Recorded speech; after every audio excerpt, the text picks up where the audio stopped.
말씀 함께 보겠습니다. 누가복음 7장 36절에서 50절까지 말씀입니다. 어제 본문은 침례 요한의 의심 장면이었습니다. 예수님을 직접 보고 예수님에게 침례까지 주고 자신은 그의 신발끈도 풀 자격이 없다고 고백했던 침례 요한이 예수님에 대해서 의심합니다. 원래 부정했다면, 인정하지 않았던 자라면 사실 그 의심이 우리가 이렇게 놀랄 만한 일은 아닙니다. 그런데 그 침례 요한의 의심을 보면서 저에게도 동일한 모습이 있죠. 하나님께서 하셨습니다. 하나님께서 분명히 우리에게 증거를 보여주셨고, 내 직장을 선택할 때나 어떤 진로를 선택할 때나 아픈 상황 가운데서도 하나님께서 보여주셨습니다 라는 고백을 사실 하지만, 내가 써놓은 대본이 아니기 때문에 그 대본을 다시 마주대할 때, 마치 어제 침례 요한이 본인이 고백한 누가복음 3장에 있는 대본과는 다른 예수님 모습이 보일 때 갑자기 의심이 몰려드는 겁니다. 유대인들이 메시아를 기다리지 않은 사람들이 아닙니다. 기다렸던 사람들이에요. 그런데 기다렸던 그 지점에 의심이 오히려 작동을 합니다. 메시아를 사모함이 없었다면 사실 메시아를 그냥 부정해버리고 의심하는 거 당연합니다. 그런데 메시아에 대한 소망이 있었던 자들이 메시아를 의심합니다. 기도 응답을 받은 자들이 응답된 기도에 대해서 의심합니다. 어제도 기도회 때 나눈 것처럼 약속의 땅에 들어간 자가 약속의 땅의 기근이라는 상황 때문에 의심합니다. 사실 이것은 침례 요한의 문제뿐만 아니라 우리들의 문제이기도 합니다. 어제 주님께서 별다른 답변하지 않으십니다. 그냥 주님께서 그 시기에 하셔야 되는 일들을 하나하나 해나가십니다. 이것을 보란 듯이 그의 마음을 어떤 말로 돌리지 않으십니다. 그가 예수님께서 하셔야 되는 일을 그대로 꾸준히 하십니다. 그리고 그것들을 보여주시죠. 정말 오실 그이가 당신이 오니까 내가 그린 그림과 주님께서 오셔서 행하셔야 되는 그 간극 사이에 무엇을 보냐면, 어제 마지막 부분 잠깐 볼까요? 모든 백성과 세리들은 요한의 침례를 받고 하나님을 의롭다고 합니다. 그런데 바리새인과 율법교사들은 너무나도 잘 알죠. 메시아가 오셔야 된다는 거 잘 알지만 오히려 그들 자신을 위한 하나님의 뜻을 저버립니다. 의심이 이렇게 무섭습니다. 하나님께서 주신 은혜를, 그 속에 담긴 하나님의 뜻을 다 저버립니다.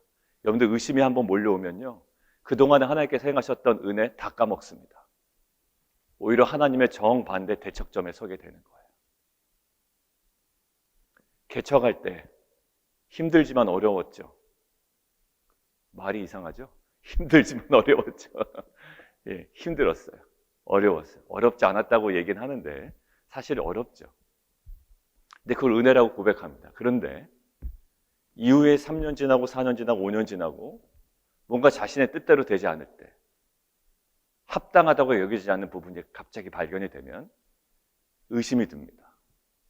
저 사람 나한테 보내준 사람 맞아? 정말 하나님 뜻인가? 다른 사람을 기다려야 되는 거 아닌가? 내가 잘못 사람 세운 게 아닌가? 여러 가지 의심이 들 때가 있어요. 저희가 질병에 걸렸습니다. 그 질병을 통해서 하나님께서 주신 은혜가 있어요. 고백했습니다. 그런데 질병이 쉽게 낫지가 않는 거예요. 그때 어떤 마음이 들까요? 그 은혜 아니었다라는 거예요. 여러분들 이것은 침례 요한의 문제뿐만 아닙니다. 신앙은 나의 원함이 아니라 하나님께서 목적하신 바예요. 그러니까 어제 그 모습이 단면으로 드러났죠. 오히려 모든 사람과 죄인들은 그 뜻을 알고 침례를 받고 하나님을 의롭다 하는데 뭐라고 그럽니까? 오히려 다 까먹어 버렸어요. 바리새인들은. 하나님을 그렇게 안다고 하고 메시아 와야 된다고 하고 주장했던 사람들이 뭐라고 얘기해요? 자신을 위한 하나님의 뜻을 저버립니다. 무엇 때문에? 얄팍한 자기 생각 때문에. 그래서 그 모습을 보여줘. 피를 불어서 춤춰야 될 때 춤추지 못해요. 곡할 때 울지 못해요. 그러니까 어제 침례 요한이 와서 떡을 먹으니까 귀신 들렸다고 그러고, 인자가 와서 먹고 마심에 먹기를 탐하는 자라고 합니다. 자, 뭘까요? 마지막 15절 잠깐 한 번만 볼까요? 지혜는 자기의 모든 자녀로 인하여 옳다함을 얻느니라. 이게 무슨 말일까요? 지혜는 자기의 모든 자녀로 옳다함을 얻느니라. 29절과 연관지어서 우리가 좀 생각을 해보면 좋겠습니다. 모든 백성과 세리들은 말씀을 듣고 하나님을 의롭다 하죠. 지혜는 뭐를 얘기할까요? 지혜는 인격화된 하나님 어떤 그 이미지를 가지고 보시면 돼요. 하나님은 늘 자기의 모든 자녀로 인하여 옳다함을 얻느니라. 근데 누구를 통해서? 오히려 바리새인을 통해서 옳다함을 얻지 못했죠. 왜? 그들의 고백 속에서 하나님 옳지 않은 거야. 하나님 그럴 수 있느냐? 이런 사람을 통해서 어떻게 하나님의 옳다 하심을 얻겠어요? 바리새인을 통해서 어떻게 옳다함을 얻겠냐? 왜냐하면 예수님은 그 삶이 하나님의 목적이었다고요. 침례 요한이 떡도 먹지 아니하고 포도주도 마시지 않은 건 하나님의 목적이었어요. 근데 이제 이것이 그들의 생각 속에는 다 옳지 않은 것이 되어버린 겁니다. 근데 하나님의 모든 자녀로 인하여 이제 그 지혜는 드러나게 될 겁니다. 저희 형님 암 진단 받았을 때 사실 그 환자에게 그렇게 얘기하기 쉽지가 않죠. 근데 그렇게 얘기할 수 있었던 건 볼까요? 거기에 하나님의 의로우심을 발견한 거예요. 형 이거는 형 암 걸린 거는 너무나도 하나님의 은혜다. 그리고 형도 그렇게 인정을 할 수밖에 없었고요. 사실 우리 안에 내 원하는 대로 모든 것들이 진행되면 얼마나 좋겠습니까? 십자가 굳이 필요 없고요. 그냥 보란 듯이 주님께서 행하셨고, 근데 그 기독교 신앙은 우리에게 선뜻 우리에게 만족스러운 것이 아니에요. 가장 중요한 것을, 가장 본질적인 것을 주십니다. 모든 것들이 합력하여 하나님의 목적을 이루어가는 거예요. 그리고 하나님의 목적은 가장 선합니다. 그러니까 침례 요한이 먹지 않은 것은 가장 선한 것이었고요. 예수님이 그들과 함께 먹으셨던 것은 가장 선한 것이었어요. 근데 한번 의심이 들면 그 선함 속에 선함을 발견하지 못해요. 안 먹는다고 투정 부리고 또 먹는다고 먹는 거 밝히는 사람이라고 얘기합니다. 여러분들 우리 안에 이 시대가 바뀌었다고 그랬죠 어제. 시대가 바뀌었는데 옛 감정에 우리는 그냥 잡혀 있는 거예요. 시대는 바뀌었어요. 하나님의 나라는 임했다고요.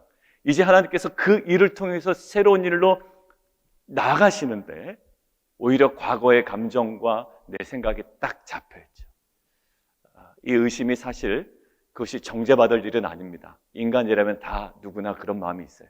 그러나 재건과 갱신으로 이끄신 하나님께서 우리를 새롭게 하시는 은혜가 있기를 원합니다. 자, 지난번에 우리 진희자매님이 유품을 정리하시다가 그림 하나 발견했다고 하나 보내준 사진이 있습니다. 어머니께서 굉장히 오래전에 그리신 그림인데 그 그림이 딱 요 모습. 한 여인이었습니다. 그리고 예수님의 발 앞에 엎드립니다. 이 여인에 대해서 이렇게 나와 있습니다. 죄를 지은 한 여인이었다. 우리 인간의 실존을 나타내죠. 여인 죄인이구나. 그 당시 무슨 일을 했길래 라고 하지만 사실 이 여인은 우리의 실존을 나타냅니다. 근데 배경이 나타나는데 그 배경이 그냥 한 여인과 예수님과의 관계 속에서 드러난 것이 아니라 지금 장소가 어디냐면 바리새인 집입니다. 지금 단락이 사실 이어지고 있는 거예요. 오늘 제가 어제 굳이 설교를 다시 한번 이야기한 건 어제 그 바리새인들의 모습이 어땠죠? 오히려 자기를 향한, 자신들을 향한 위한 하나님의 뜻을 저버린다. 춤추지 못하고 울지 못하고 오히려 하나님의 선한 목적대로 움직이고 있는 그 사람들을 귀신 들렸다고 하고 먹는 것을 탐하는 자라고 이야기를 했던 이 바리새인. 근데 이 바리새인이 굉장히 정결을 중요시했을 거라고요. 그 예수님을 그런 식으로 대우한 겁니다. 사실 집으로 초대했다라는 것은. 자, 그런데 바리새인 집에 들어가 앉으셨을 때 동네 죄를 지은 한 여자가 바리새인 집에 앉아 계심을 알고 이제 그 집으로 들어오는 겁니다. 이 부정한 여인이 정식 식사 자리에 갑자기 등장한 것 자체가 사실 우리가 지난주에 함께 묵상한 파격이에요. 그리고 충격입니다. 그러니까 바리새인도 깜짝 놀랄 거고 그곳에 있는 사람들도 굉장히 그 모습이 너무나도 이상했을 겁니다. 근데 단순히 들어온 것이 아니라 이 여인의 행동이 누가복음에 굉장히 자세하게 기록이 되어 있죠.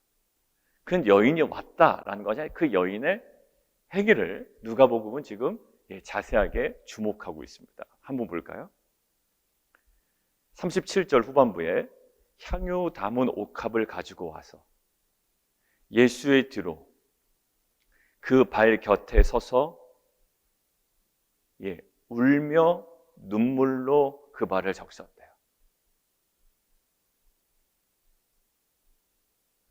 그냥 기계적으로 행한 것이 아닙니다. 그 여인의 감정은 굉장히 고조되어 있어요. 울며 그 발을 적시고 자기의 머리털로 닦고 그 발에 입을 맞추고 향유를 부으니 여러분들 이 장면이 사실 파격이라는 것은 우리가 그냥 여인이 향유를 가져왔다라는 의미에서 파격이 아니라요. 보통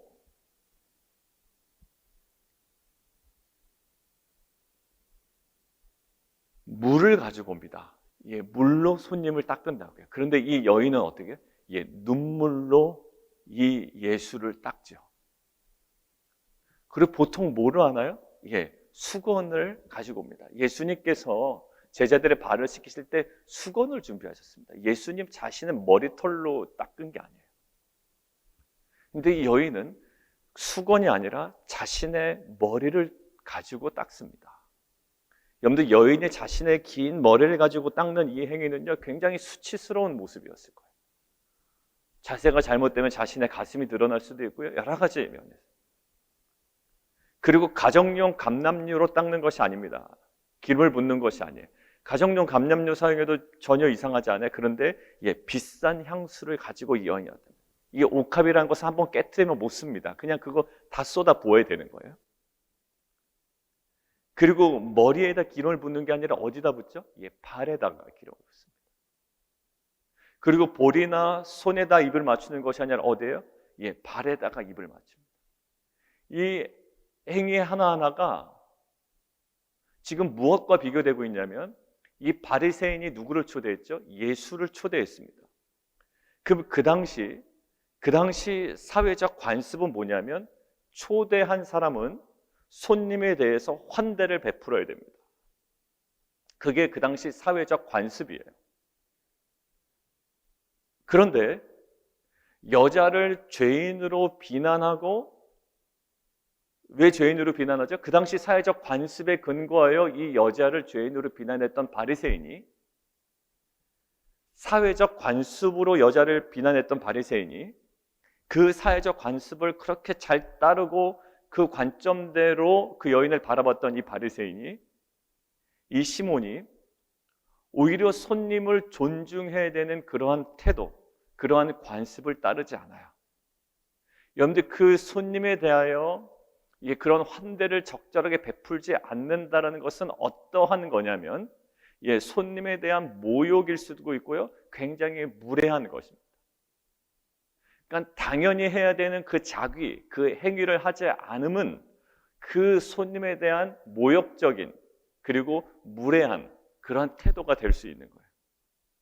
그러니까 합당한 명예를 보이지 않는 겁니다. 초대는 했지만 그 모습과 지금 여인의 모습이 이 주인이 하지 못한 일을 여인이 대체했다 정도가 아니라는 거예요, 학자들이. 이 주인이 하지 못한 걸 여인이 대체한 게 아니라 그것을 대체를 뛰어넘는 파격이었고요, 충격적인 거예요. 물이 아닌 눈물이었고요, 수건이 아닌 자신의 머리였고, 가정용 감람류가 아닌 비싼 향수였고, 그 머리에다 기름을 붓는 것이 아니라 가장 어떻게 보면 신체의 그 말단, 그 발, 그리고 볼과 손이 아니라 그 발에 입을 맞추는, 이것을 지금 뭐라고 보냐면 예수님께서 이것들을 허용하시잖아요. 근데 이것을 어떤 장면으로 보냐면 40절 이후에요. 시몬아, 내가 내게 이를 말이 있다. 빚 주는 사람에게 빚진 자가 둘이 있는데 하나는 500데나리온, 하나는 50데나리온. 갚을 것이 없으므로 다 탕감해 줬으면 누가 더 탕감 받은 자 중에 누가 더 사랑하겠느냐? 대답은 뭐죠? 500데나리온이에요. 탕감을 많이 받은 자가 더 사랑한다. 자, 지금 이 장면을 생각해요. 누가? 탕감을 더 많이 받은 자가 사랑한다. 그래서 이 여인의 이 행위를 뭐로 볼까요? 탕감받은 자의 그 주님을 향한 그 사랑이자 어떠한 그 행위자 고백으로 나타나는 거예요. 그러면서 얘기하죠. 내가 집에 들어올 때 44절 너는 내게 발 씻을 물도 주지 아니하였다. 근데 어떻게 해요? 눈물로 내 발을 적셨다. 그리고 머리털로 닦았다. 아마 굉장히 천천히 얘기하셨을 거예요, 주님께서. 나 들어올 때 환대하지 않았어.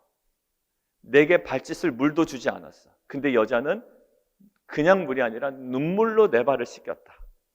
그리고 머리털로 닦았다. 너는 내게 환대의 입맞춤을 하지도 않았지만 그는 내가 들어올 때부터 내 발에 입을 맞췄다.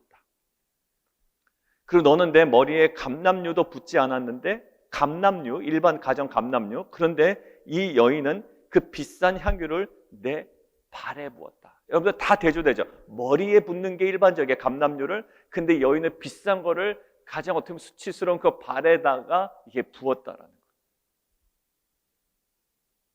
여러분들 학자들이 여기 할 때 그 정말 여인이 왜 이런 행동을 했을까라고 할 때 공통적으로 딱 하나입니다. 용서에 대한 자신의 마음을 표현한 거예요. 이미 용서받았나? 이미 용서받았다라는 게 학자들의 생각이에요. 이 여인이 어떤 죄인인지 몰라요. 매춘부였는지 뭔지 모르겠습니다. 그런데 지금 이 여인의 행위는 뭐냐?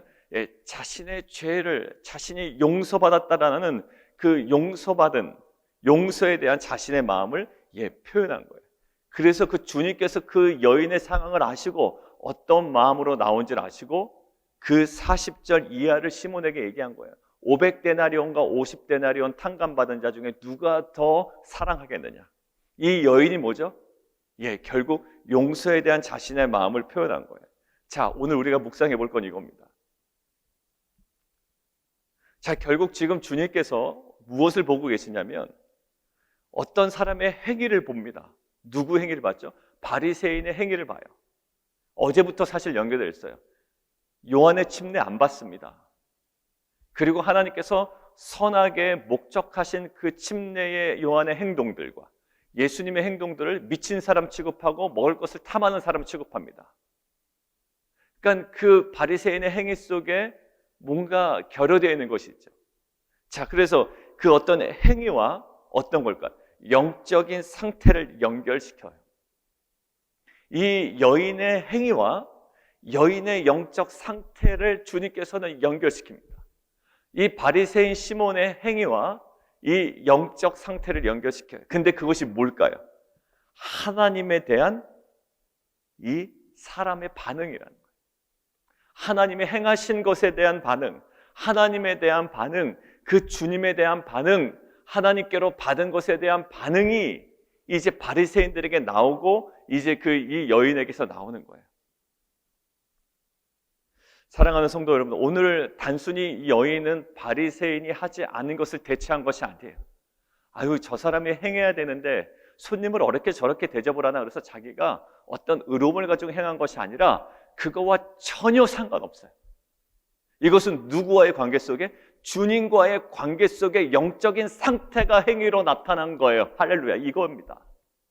그냥 저 사람보다 내가 조금 더 잘해야지, 저 사람이 하니 내가 좀 그 정도는 보조를 맞춰줘야지, 뭐 이런 게 아니라 철저하게 어떤 상태, 그가 하나님에 대한 영적 상태가 어떤지가 이 여인에게는 드러난 거예요. 주위에서 뭐라고 하든지 그거와 상관없어요. 철저하게 발 앞에 엎드리고 자신의 머리카락을 풀어서 머리에다 부어야 되는 기름을 이제는 비싼 향유를 갖다가 발에다 붓고, 오히려 볼이나 손에 입을 맞춰야 되는데 발에 입을 맞추고, 지금 뭘까요? 이 하나님에 대한 이 여인의 반응이 나타난 거예요. 사랑하는 성도들, 우리는 많은 시선들이 있습니다. 어떠한 그 대체할 만한 행동으로 생각을 할 때도 있고요, 아니면 내가 반대급부를 노릴 수도 있고요, 뭐 여러 가지가 있겠지만 오늘 이 여인은요, 어떤 것을 원하는 것도 없고 자기가 하나님께 받은 것에 대한 그 감사예요. 용서에 대한 자신의 마음을 고스란히 표현한 거죠. 근데 바리새인은 뭘까요? 아무것도 없었습니다. 사실 바리새인에게는 아무것도 없었어요. 용서도 없었고 사랑도 없었고.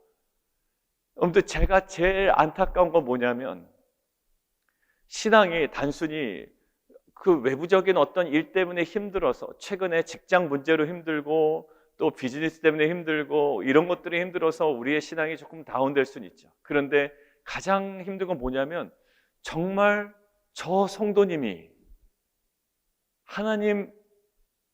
하나님으로부터, 하나님과의 관계 속에 정말 예수님께서 그 십자가로 구원하셨다라는 그 사실이 정말 있겠지라는 생각이에요. 왜냐하면 그 사실은요, 우리로 하여금 이 반응을 가능하게 하거든요. 물론 그 감격 속에 매일마다 막 흥분 상태로 고조된 상태로 살아갈 수가 없습니다. 근데 우리에게는 그 신앙이라는 껍데기가 사실 본질로 들어가지 못하게 하는 가장 위험한 적이 될 수가 있어요. 많이 얘기합니다. 근데 항상 그 얘기예요. 신앙생활 오래 했는데, 많이 했는데 계속 거기에 머물러 있는 겁니다. 여러분들, 그것이 나에게 정말로 아무런 도움이 되지 않았다면 이제는 껍질을 깨고 이제 본질로 들어가야 돼요. 우리가 지난주 우리 남성들이 얘기할 때 이제 제가 나눴던 부분에 하나가 뭐였냐면, 저는 그 전주에 그 파격에 대한 어떤 그 도전이 됐어요. 예수님께서 보이셨던 파격과 향유 옥합을 깨뜨렸던 여인의 파격과 결박과 환란이 기다린다고 하지만 예루살렘을 갔던 사도 바울의 파격과, 그리고 결국 십자가에서 보이셨던 그 예수님의 정말로 파격이 나한테는 충격이었던 거예요. 그리고 도전이 됐죠. 그래서 그 파격이에요. 그렇지 않고서는 재건과 갱신이 가능하지가 않아요. 실제로도 그렇습니다. 운동 시간을 확 늘리지 않는 파격이 있지 않으면 사실 결과 보기 어렵고요. 내가 하나님 마음에 결단한 게 있는데 그 결단 내가 이루지 못하면 그 뜨뜻미지근하게 계속 갑니다. 파격이 없으면 발전이 없는 거예요. 그런데 그 한 주간 동안 저에게 다시금 말씀하신 게 뭐냐면, 단순한 파격을 위한 파격은 우리에게 의미가 없다라는 거예요. 그냥 그것이 쿨해 보여서 마치 그래야 되는 것처럼 기독교는 그런 식으로 가야 돼 라고 해서 가는 건 의미가 없고요. 그 파격의 본질은 무엇일까? 십자가는요, 파격을 위한 파격이 아니라 그것이 본질이었기 때문에 그런 거예요. 사도 바울이요, 항상 고생하는 길로 가지 않습니다. 때로는 피해 가잖아요. 왜 그럴까요? 부르심이라는 본질 때문에 때로는 파격이 있지만 때로는 순응도 있었단 말이에요. 그러니까 결국 우리는 그냥 뭔가 쿨해 보이는 파격이 중요한 게 아니라 그 파격을 가능하게 하는 그 본질을 붙잡아야 되거든요. 오늘 그 여인이 바로 그랬던 거예요. 여인은 단순히 저자가 저렇게 환대를 못하니 내가 이 파격적인, 머리에다 부어야 되는 걸 발에다 붓고 수건으로 닦아야 되는 걸 내 머리로 닦아서라도 내 파격적인 행동을 통해서 저 사람을 그냥 아주 정신 차리게 해야지라는 그런 의도가 아니라, 이 여인의 파격은 어디서부터 왔을까요?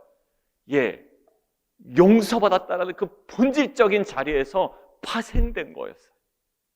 우리 안에 어떠한 파격을 위한 파격은 의미가 없습니다. 저 사람 성경을 이제 제가 이제 몇 사람에게 저 사람 성경을 이제는 막 통독을 하루에 하루치 분량이 아니라 이틀치, 3일치 분량을 한다니까 나도 한번 해볼까? 물론 그게 선한 동기가 되는 건 좋겠죠. 그런데 그냥 그런 파격은 사실 우리에게 어느 정도까지는 도움이 되지만 사실 그 파격을 통해서 어디를 보게 하시냐? 하나님께서 본질을 보게 하신다. 그냥 기도 시간을 늘리는 게 중요한 게 아니에요. 저한테 말씀하시더라고요. 제가 기도의 시간을 더 늘리고 제가 또 이 나눔 공동체에 가서 제가 이야기하고 제가 여러분에게 나누는 이유는 이것을 계속 끌고 가기 위함입니다.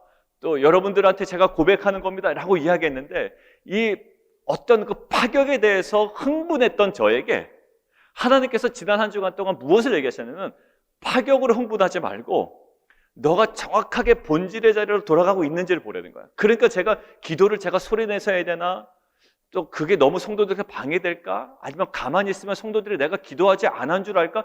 딴 이상한 생각을 제가 하고 있더라고요. 기도의 시간을 늘리는 것에 뭔가 더 추가되는 이 뭔가 파격적인 것에 대해서 내가 너무나도 많이 매여 있었던 거예요. 근데 오히려 뭘까요?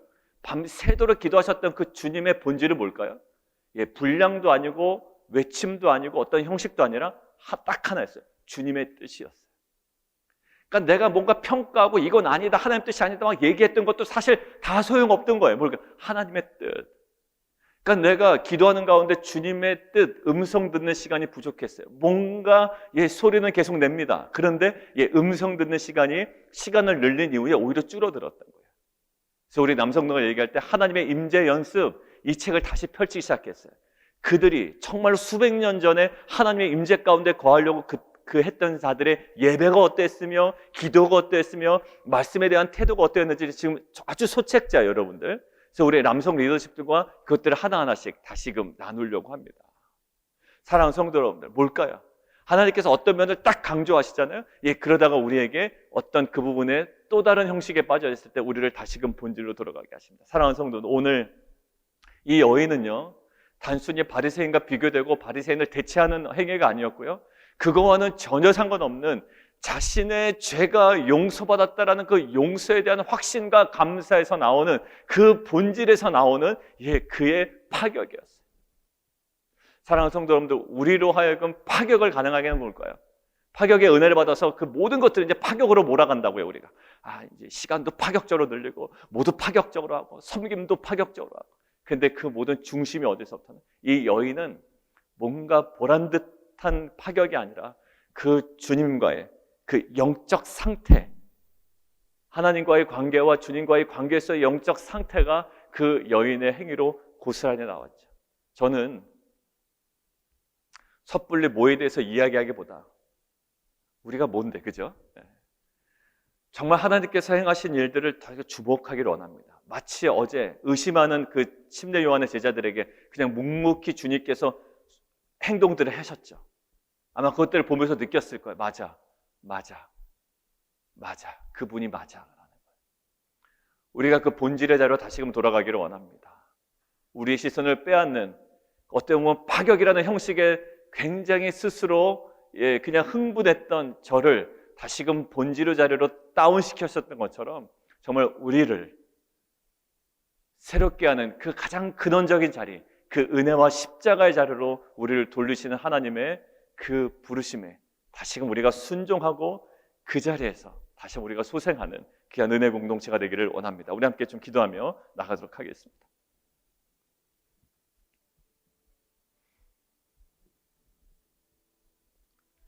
이 여인 정말 용서받은 여인 맞을까요? 예, 맞습니다. 많은 학자들이 이 쓰인 시제나 여러 것들을 분석을 하면 자세히 설명드리진 않았지만 이 여인 용서받은 거예요. 그러니까 어떤 바리새인의 행위에 대해서 대체제로 등장한 것도 아니에요. 아직 가장 본질적인 하나님과의 관계, 그 주님과의 관계, 그 주님에 대한 이 여인의 반응이었을 뿐이에요. 그 본질의 자리에서 폭발적으로 표현된 이 파격이었지 본질은 없는 형식의 파격이 아니었습니다. 우리 안에 이것이 있어야 돼요. 주님께서 우리 가운데 보여주신 본질의 자리가 있어요. 보게 하신 것이 있고요, 우리로 하여금 고백하신 자리가 있죠. 거기로 다시 돌아가야 되는 거예요. 왜냐하면 그 본질의 자리에서 나오는 파격이 의미 있는 것이지 파격을 위한 파격은 아무 의미가 없는 거예요. 그리고 너무 그 파격에 그냥 우리가 흥분해 있던 제 자신의 모습 속에 주님께서 아주 명확하게 다시금 본질의 자리로 돌이키셨던 것처럼 우리로 하여금 그 본질의 자리는요, 굉장히 구태의연한 자리가 아니라 우리의 생명과 우리의 그 모든 그 복음의 능력이, 그 영광이 다시 한번 회복되는 자리인 줄 믿습니다. 주님, 우리로 하여금 그 여인이 그 행위가 가능하게 됐던 그 여인이 정말 경험했던 그 은혜의 자리 다시금 우리에게 회복시켜 주옵소서. 그 십자가 밑에 나아가게 하시고 그 앞에 무릎 꿇게 하시고 이 여인처럼 정말 예수님의 발 앞에 엎드리며 그 모든 것들이 없고 이제 주님과의 관계 속에 정말 더욱더 집중하며 나아가는 귀한 공동체 되게 도와주옵소서. 우리 함께 기도하며 나아가도록 하겠습니다.